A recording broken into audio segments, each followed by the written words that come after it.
At Williamstown, on the edge of Melbourne's harbour, stands a quiet monument known as Famine Rock. Carved from basalt by master stonemason John Lucetta, whose own mother was Irish, it honours a heartbreaking chapter in human history. The rock was unveiled on the 6th of December, 1998 by Ireland's then ambassador to Australia, Richard O'Brien, exactly 150 years after the ship Lady Kennaway arrived in Hobson's Bay. On board were 191 young Irish famine orphans, most from Connacht and County Donegal, sent halfway around the world to an unfamiliar land. Inscribed on the stone is a plaque that speaks not just to grief, but to remembrance, resilience, and reconciliation. In memory of 1 million people who died in Ireland during the Great Hunger of 1845–52. In praise of tens of thousands of dispossessed Irish who sailed to Hobson's Bay to build a new life. In sorrow for the dispossession of the Bunurong and Woiwurrung people, but in a spirit of reconciliation. In solidarity with all those who suffer hunger today. The Great Hunger, or An Gorta Mór, was one of the darkest times in Irish history. Over 1 million people perished. Another 2 million fled, scattering across the globe. Among them were more than 4,000 orphan girls, most between the ages of 12 and 20, sent to Australia between 1848 and 1850, aboard 20 different ships. Of those, more than 1,700 came to the colony of Port Phillip aboard vessels like the Lady Kennaway, Pemberton, New Liverpool, Diadem, Derwent, and Eliza Caroline. The Pemberton, the largest of them, was too heavy to cross the harbour's sandstone bar. After 2 weeks on board, the girls alighted in the Williamstown mudflat shallows, walking through Sheoak Scrub foreshore to near the Westgate Bridge area. Once everything was transferred to barges, sailors rowed them up the Yarra River to the immigration depot in King Street. This is the story of a famine that shattered a nation, and of the orphan girls who found themselves thousands of miles from home, carrying both the scars of loss and the fragile hope of a new beginning. The Irish Famine, known in Ireland as An Gorta Mór, or the Great Hunger, tore through the country between 1845 and 1849, leaving devastation in its wake. At the heart of the crisis was a single crop, the potato. It was the staple food for over 3 million people, mostly poor tenant farmers and labourers who relied on it for daily survival. Then, disaster struck. In August 1845, newspapers reported a strange disease attacking potato crops. The blight, Phytophthora infestans, had already begun its deadly spread across Europe, but Ireland would suffer more than any other nation. By September, the blight had reached Irish soil. And by October, it was clear, nearly half the crop was lost. The following year, 1846, was even worse. 3/4 of the entire potato harvest was destroyed. Starvation swept through towns and countryside alike. By the time the worst had passed in 1852, more than 1 million Irish men, women, and children had died from hunger and disease. At least another million had fled the country, scattering across the globe in search of survival. What safety net existed for the poor? In theory, the Irish Poor Relief Act of 1838. It was modelled on the English Poor Law, and centred around one institution, the workhouse. But workhouses were not places of refuge, they were designed to be grim and punishing.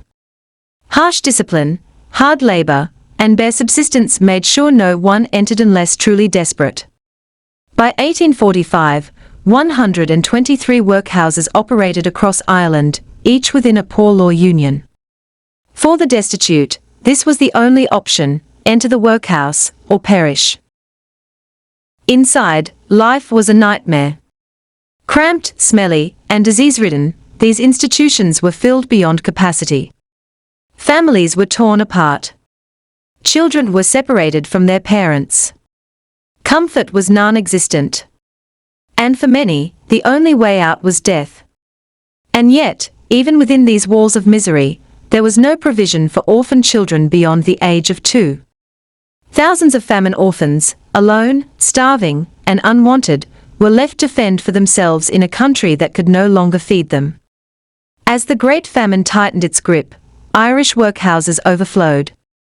In early 1846, around 51,000 people lived in these institutions. By 1850, that number had soared past 211,000, an astonishing fourfold increase. And half of them were children. Many had been orphaned. Others were simply abandoned by parents who could no longer feed them.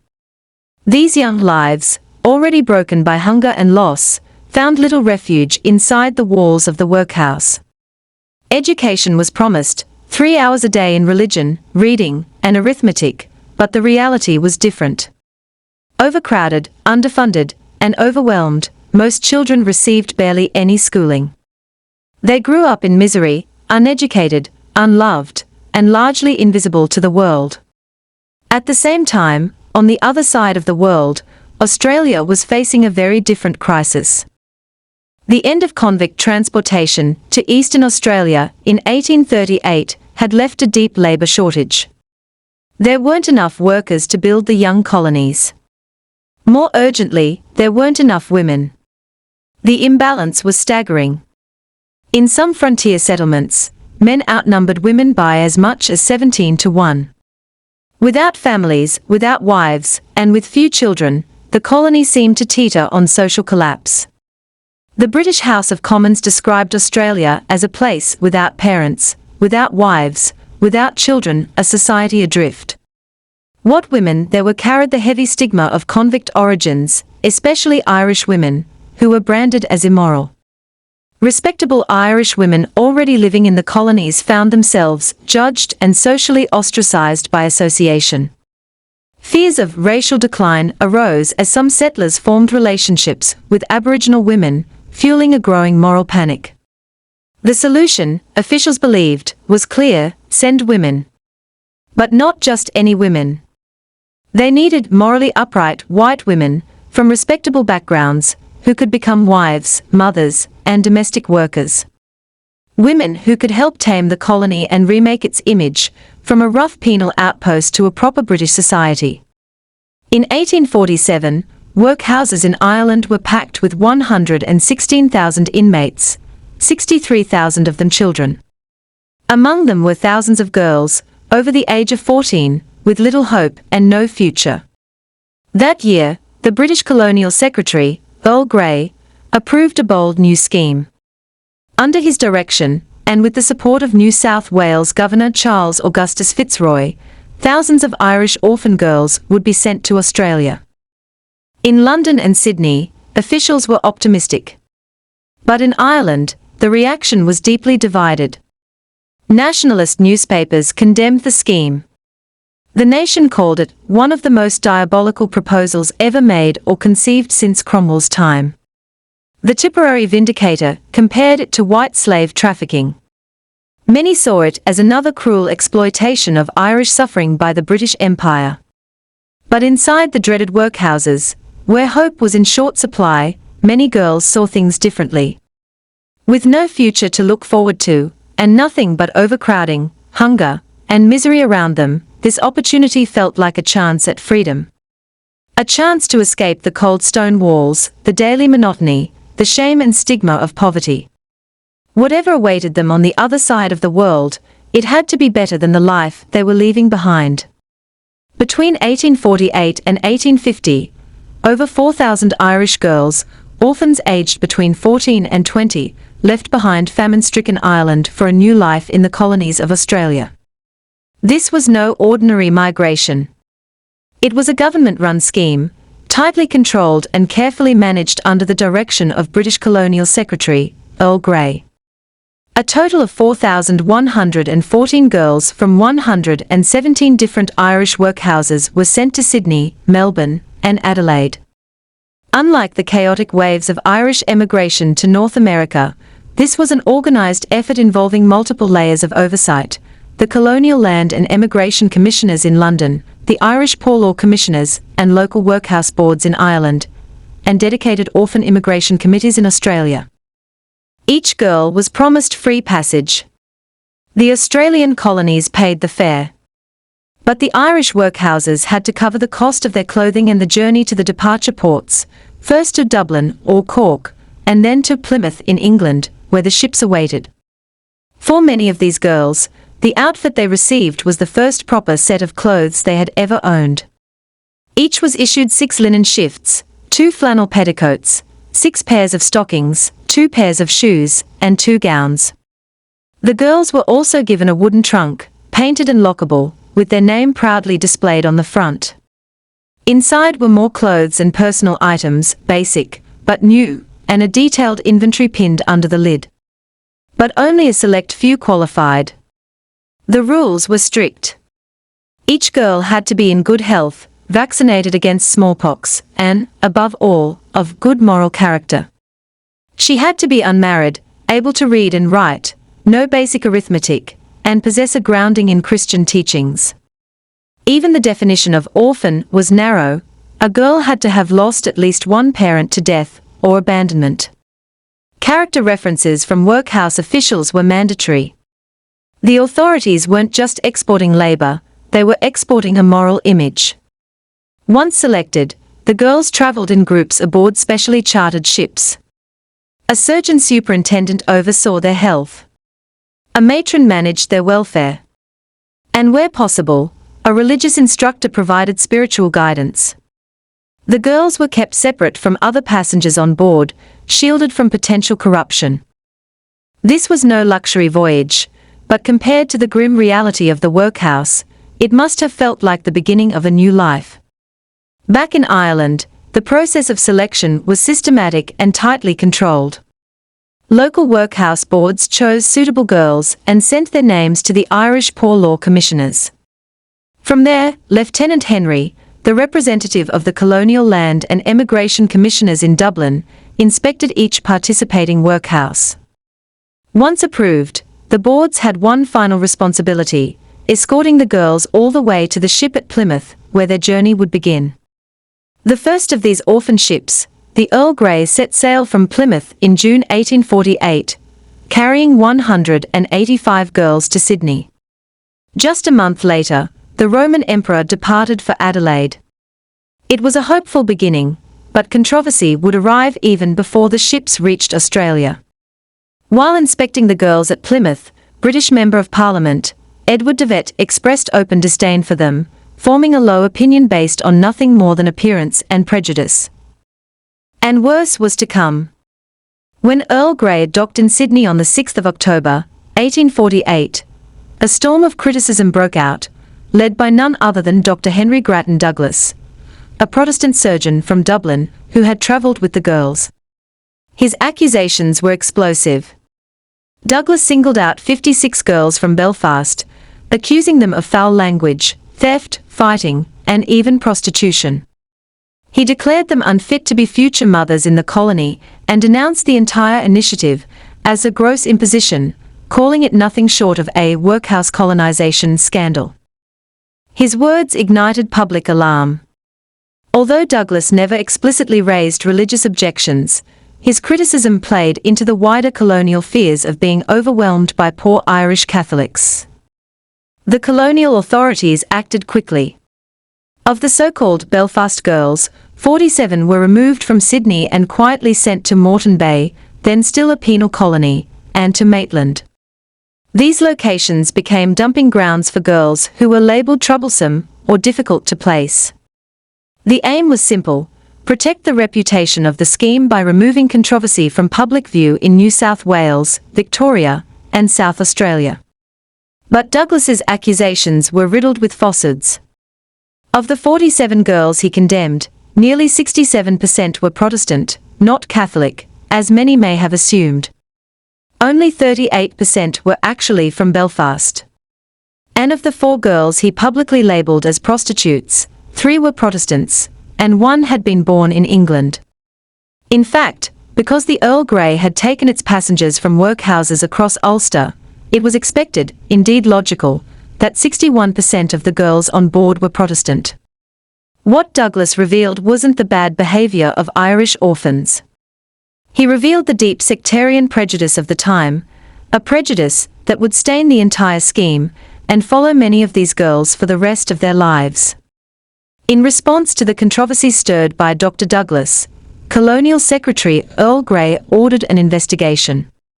Yes, the inquiry uncovered a few minor irregularities. Some married women had posed as orphans, and a handful of unruly girls from Ulster had slipped through the cracks. But Grey stood firm. He rejected Douglass's sweeping and damaging accusations, defending the scheme's integrity and the girls' reputations. Soon after, a local report in Sydney told a different story, one of resilience and success. It praised the orphan girls for their good behaviour and confirmed that nearly all had quickly found work, often with decent pay. In the face of prejudice and suspicion, the truth was clear: the colonies needed workers, and the girls were more than ready to step up. When the ship, Earl Grey, arrived in Sydney, the girls stayed on board for several days. It wasn't rest, it was preparation. They opened their new trunks, unpacked clothes, washed themselves properly for the first time in weeks, and got ready for the next chapter. Then, they walked together up Macquarie Street to Hyde Park Barracks.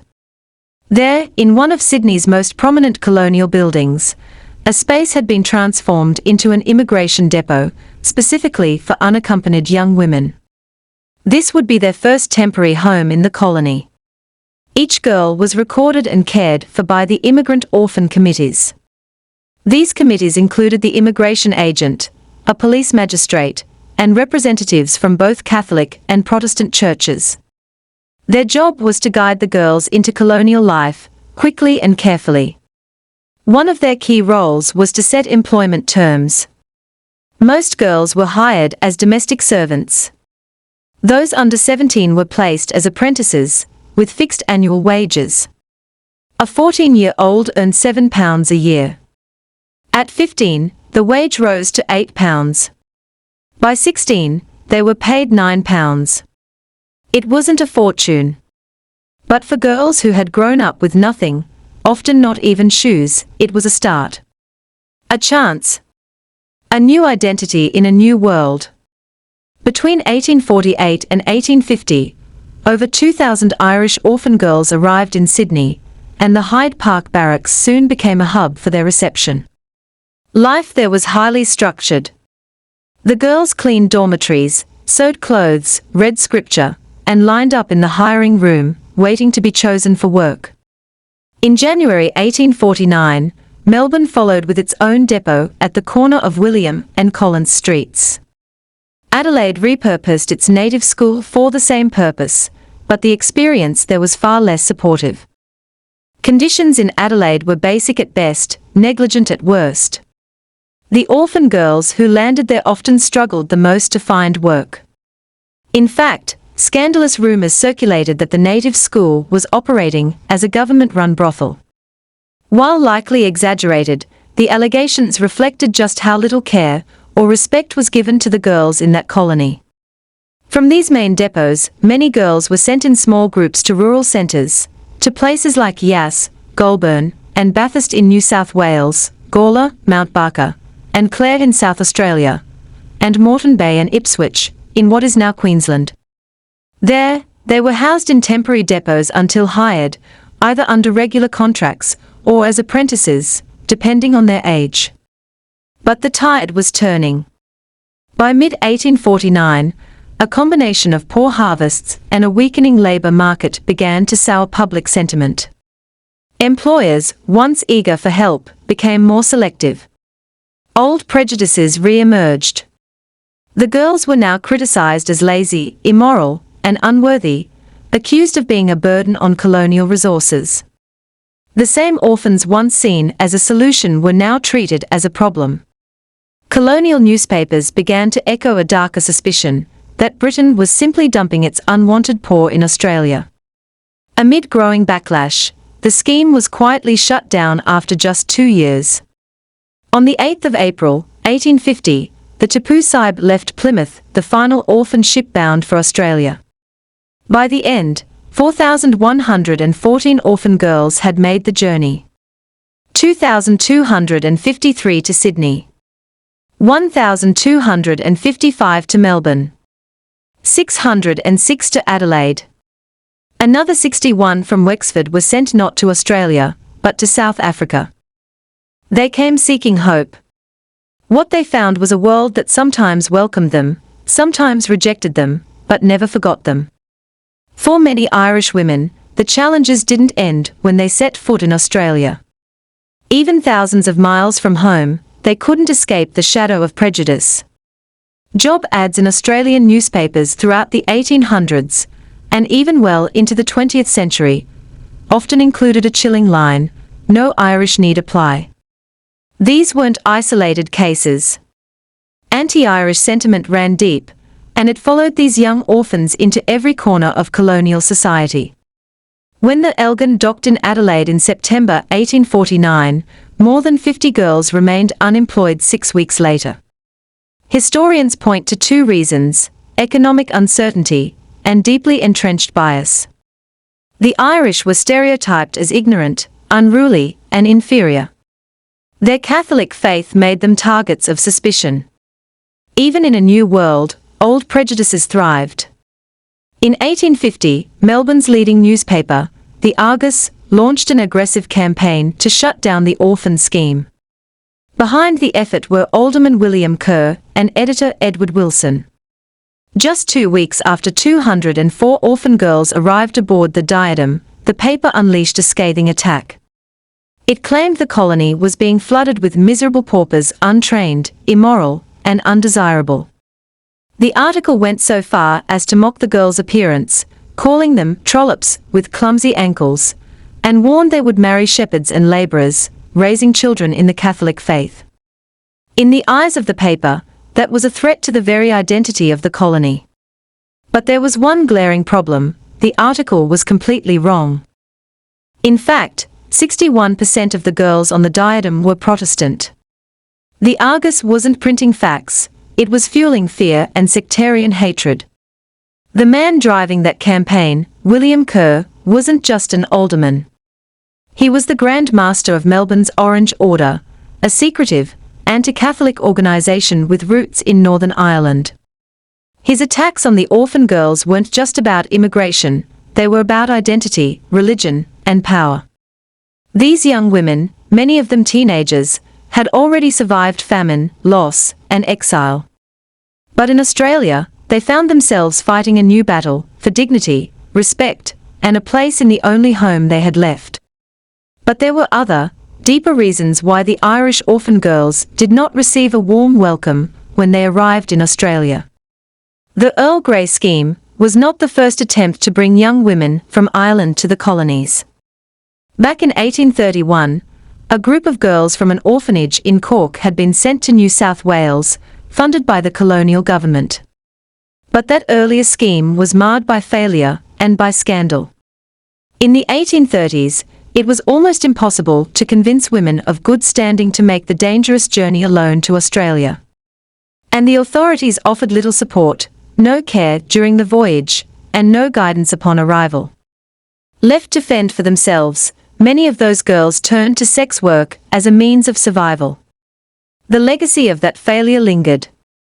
Newspapers and public opinion never forgot the 1,000 or so girls who arrived in Hobart and Sydney from foundling hospitals in Ireland and England during that decade. Over time, they became the focus of shame and blame, remembered not as victims of poverty, but as so-called cargoes of juvenile prostitutes. The term Red Rovers, originally the name of a vessel that brought girls from Cork in 1832, evolved into a cruel slur, hurled indiscriminately at poor immigrant women, especially the Irish. And so, when the orphan girls of the Earl Grey scheme began to arrive in the late 1840s, they carried not just a wooden trunk, but the heavy burden of public prejudice. As historian Trevor McClellan writes in his book Barefoot and Pregnant, they were wrongly equated in the public mind with prostitutes, judged not by who they were, but by the ghosts of past immigration schemes. It was a case of selective memory, and it poisoned the chances of these girls being seen with compassion or fairness. Instead of being welcomed as survivors of famine and loss, they were met with suspicion, whispers, and social rejection.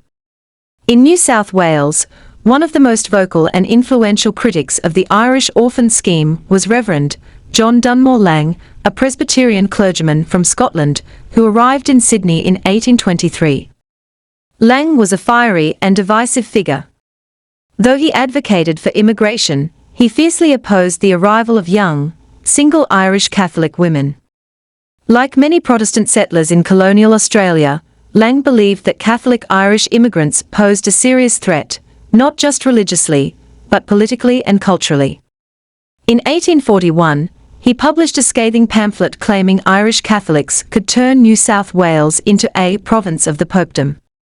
He accused them of being ignorant, superstitious, and dangerously loyal to the Pope, warning they might ally with convicts to disrupt the colony's fragile social order.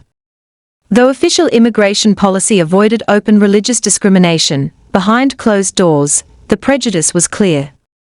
Colonial authorities insisted on limiting the number of Irish migrants, especially Catholic women.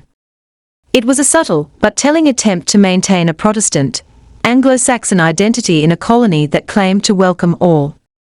Anti-Irish sentiment wasn't just about religion, it was racial too.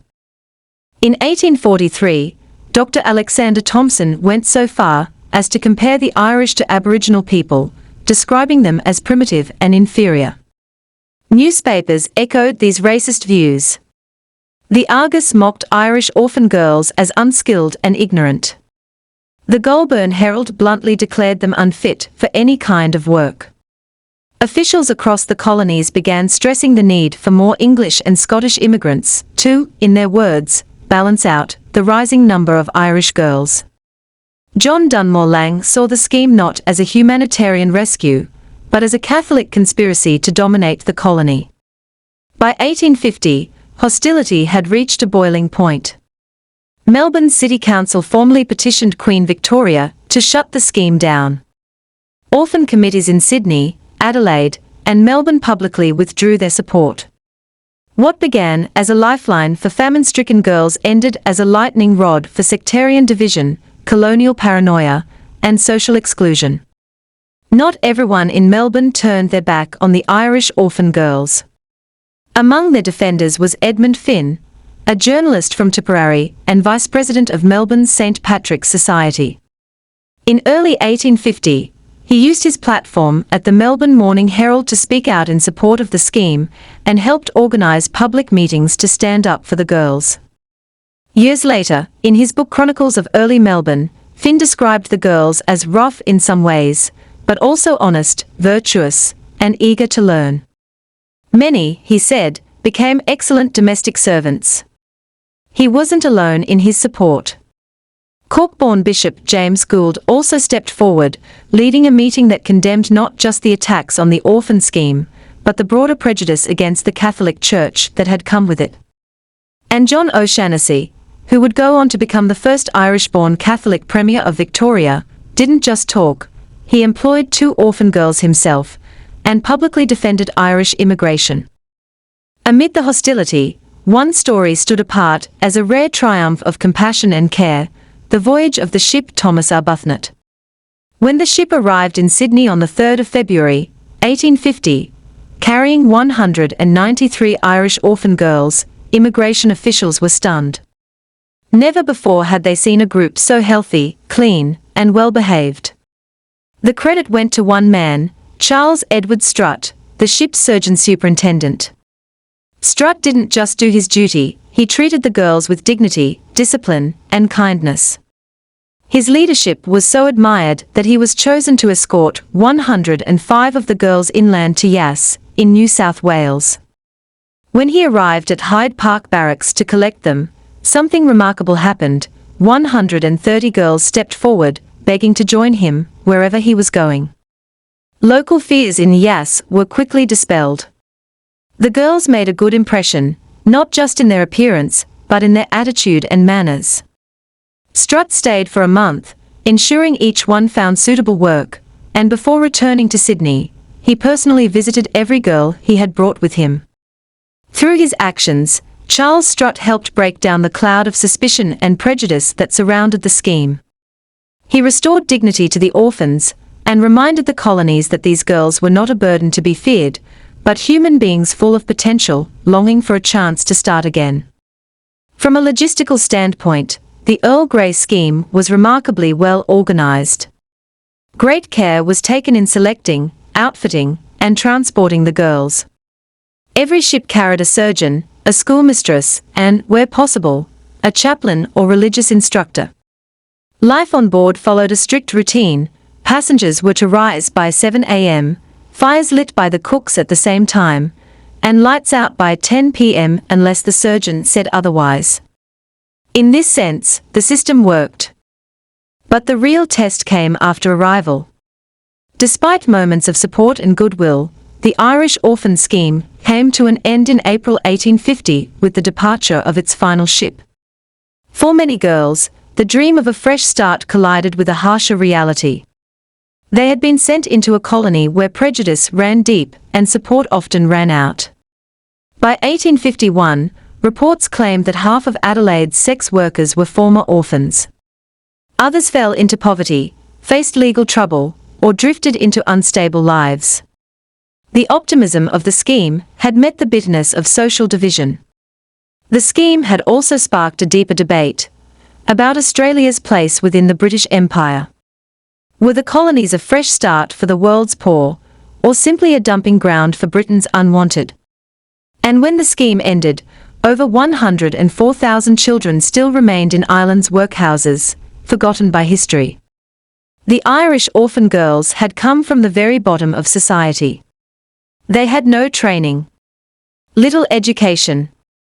Most had never even held a real job.